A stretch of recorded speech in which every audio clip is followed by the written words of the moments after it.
नमस्कार दोस्तों, आपका मेरे चैनल उषा डॉट काव्या नव्या में स्वागत है। आज मैं आपके लिए फिर से एक पारिवारिक कहानी लेकर आई हूँ। आज की कहानी है क्यों हम बहू को पराया समझते हैं। रिया की शादी को 6 महीने हो चुके थे और वो अपने परिवार का बहुत अच्छे से ख्याल रखती थी और हमेशा कोशिश करती कि सासू माँ को कोई काम ना करना पड़े। रिया की सासू माँ गायत्री देवी फिर भी नाखुश रहती थी। रिया आज सुबह अलार्म बंद करके फिर से चादर में सिमट गई। उसने सोचा आज संडे है, थोड़ा आराम से उठूंगी। तभी गायत्री जी चिल्लाते हुए बोली, रिया कहाँ रह गई? मुझे अभी तक मेरी चाय नहीं मिली। तभी चाय का कप लिए रिया के ससुर कैलाश जी प्रकट हुए और बोले, अरे क्या कर रही हो?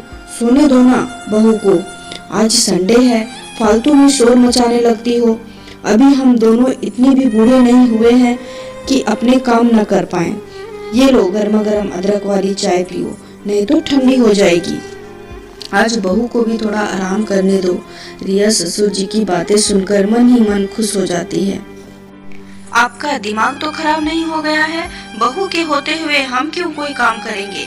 अभी उसे उठाती हूँ और कहूँगी, सूरज सर पर चढ़ आया है और ये भी कोई समय है सोने का? क्या तुम भी बिना शोर मचाए तुम्हें चैन नहीं है?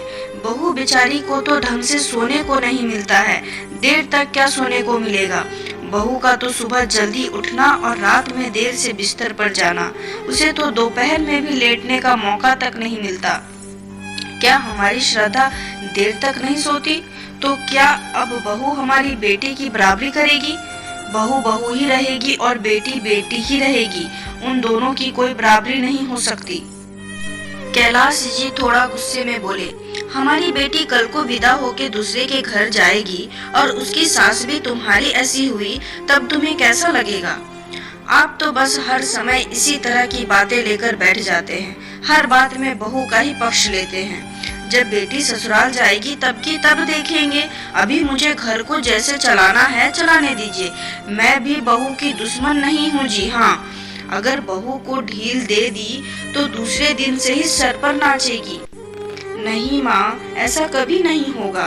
देखिए, आप और पापा जब तक बातें कर रहे थे मैं उठकर नहा धोकर तैयार भी हो गई, नाश्ता भी रेडी है, आप लोग आ जाइए।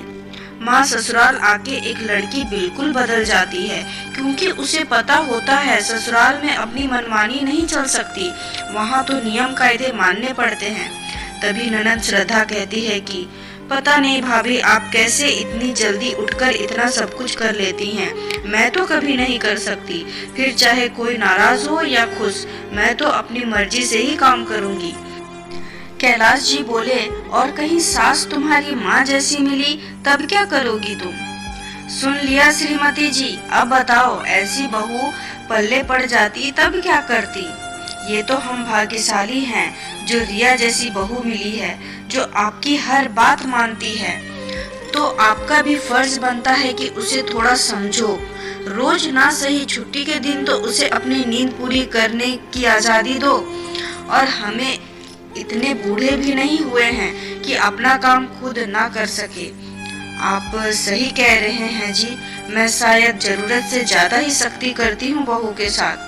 हाँ बहू, तुम छुट्टी के दिन थोड़ा आराम से उठ सकती हो, और श्रद्धा बेटी तुम थोड़ा जल्दी उठने की कोशिश करो। ये क्या माँ, आप तो भाभी को छोड़कर मुझ पर शुरू हो गई। श्रद्धा की बात सुनकर सब लोग हंसने लगे। तो दोस्तों, आपकी क्या राय है कमेंट में जरूर बताएं। हम बहू को बेटी तो नहीं समझते, लेकिन बहू को बहू तो समझ ही सकते हैं। सारी बहुएं एक जैसी नहीं होती। कहानी अच्छी लगी हो तो प्लीज़ ज़्यादा से ज़्यादा शेयर कीजिए, लाइक कीजिए, सब्सक्राइब कीजिए। Thank you.